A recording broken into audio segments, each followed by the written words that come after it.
আমার পরিবার থেকে আমার সাথে আমার খালাতো বোনের বিবাহ ঠিক করেছে, কিন্তু তার সাথে আমার কথাবার্তা হয়, কিন্তু পরিবার থেকে বিবাহ দিচ্ছে না, এখন আমার করণীয় কি? দেখুন, আমাদের দেশে এই রোগটা ঘরে ঘরে আছে। বিয়ে ঠিক করে রাখে, নাম দেয় এঙ্গেজমেন্ট, আছে না নাই? আংটি একটা পরায়া দখল করে রেখে দেয়, বলে যে এঙ্গেজমেন্ট হয়ে গেছে। এবার ওই ছেলে মেয়ে স্বামী স্ত্রী সুলভ আলাপ সালাপ জমায় দেয়, আছে না নাই? ইসলাম এটা জায়েজ নাই ভাই, এটা গুনাহের কথা। যতক্ষণ পর্যন্ত আগদ না হবে, দুজন সাক্ষীর সামনে এক পক্ষ প্রস্তাব দিবে, আরেক পক্ষ প্রস্তাবের সম্মতি দিবে, বাস এর মাধ্যমে বিবাহ সংগঠন হয়ে যাবে।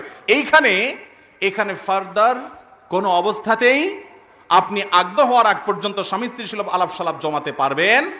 এঙ্গেজমেন্ট হলে বিয়ে হয় না, আগদটা অন্তত করে নেন। অনেক বাবা মা আর আছে এগুলো না বুঝার কারণে সন্তানদেরকে জেনার দিকে ঠেলে দেয়।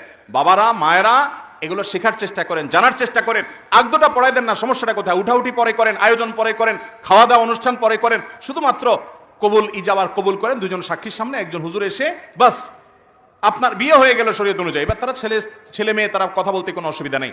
এই সমস্যার কারণে আমাদের অনেক ভাইরা আছেন এঙ্গেজমেন্টের পরে বিয়ের আগ পর্যন্ত তথাকথিত বোঝাপড়ার নামে তারা জেনায় লিপ্ত হন। এটা শরীয়তে জায়েজ হতে পারে না, এটা গুনাহের কথা।